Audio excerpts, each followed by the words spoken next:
Bem-vindos ao nosso espaço, um mergulho profundo nos assuntos mais interessantes de esportes, ciências e temas gerais do momento. Aqui você vai encontrar conteúdo de qualidade, com análises empolgantes e descobertas fascinantes que vão expandir seus horizontes. Nossa missão é trazer informação relevante de forma dinâmica e descontraída. Queremos que você faça parte dessa jornada incrível de conhecimento e diversão. Se gostar do nosso conteúdo, não esqueça de deixar seu like e se inscrever no canal para não perder nenhuma novidade. Ative o sininho também. Aproveite! If you love science, don't forget to like and subscribe.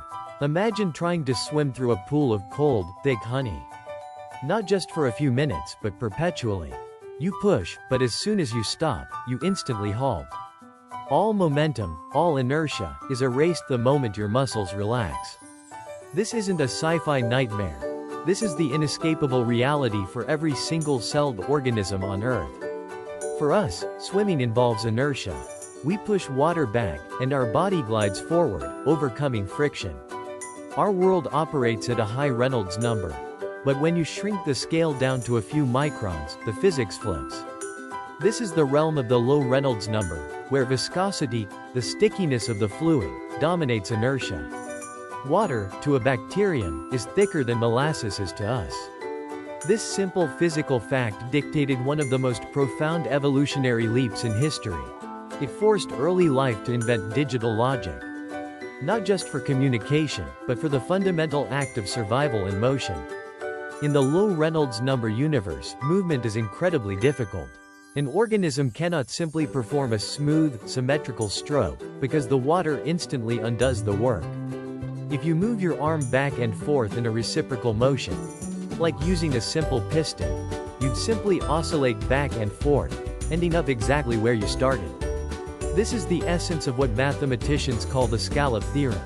If your motion is reversible in time, you cannot achieve net displacement in a viscous fluid. To move forward, the organism must perform a non-reciprocal stroke. It must be asymmetrical. Think of it like a kayak paddle. You use a powerful, broad stroke, the power stroke, and then you carefully feather the paddle through the air, or, in this case, a modified, low-resistance stroke, on the return, the recovery stroke. The two paths cannot be the same. This asymmetry is the key to escaping the scallop trap. But how do you ensure this asymmetry at the microbial scale, using nothing but vibrating protein filaments like cilia and flagella? You can't rely on a gradual, analog change in force or shape. The system must be precise, coordinated, and fundamentally switchable. The answer evolved into a system of biological digital logic. In both prokaryotes, bacteria, and eukaryotes, like protists, the movement of flagella and cilia is controlled by complex motors, built from hundreds of proteins. For instance, in eukaryotic cilia, movement is powered by motor proteins called dynein. Dynein molecules are molecular machines that literally walk along microtubule tracks, bending the cilium. The crucial insight is that these dynein motors do not operate on an analog dial. They operate as binary switches.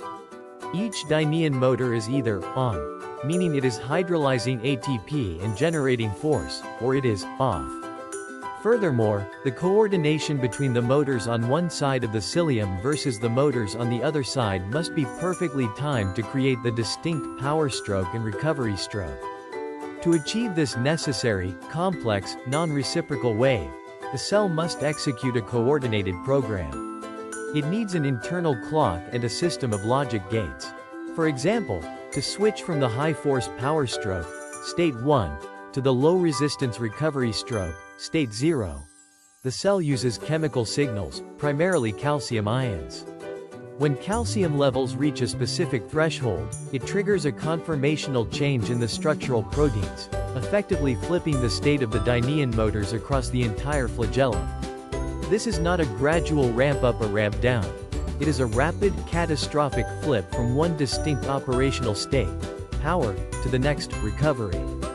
The system is inherently digital, 0 or 1, active or inactive, power or feather.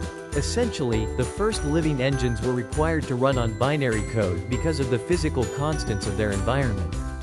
The high viscosity of water in their scale environment necessitated a clockwork, switching mechanism to defeat the scallop theorem. This fundamental requirement meant that early life had to invent the equivalent of a microscopic XOR or NAND gate just to move forward a millimeter.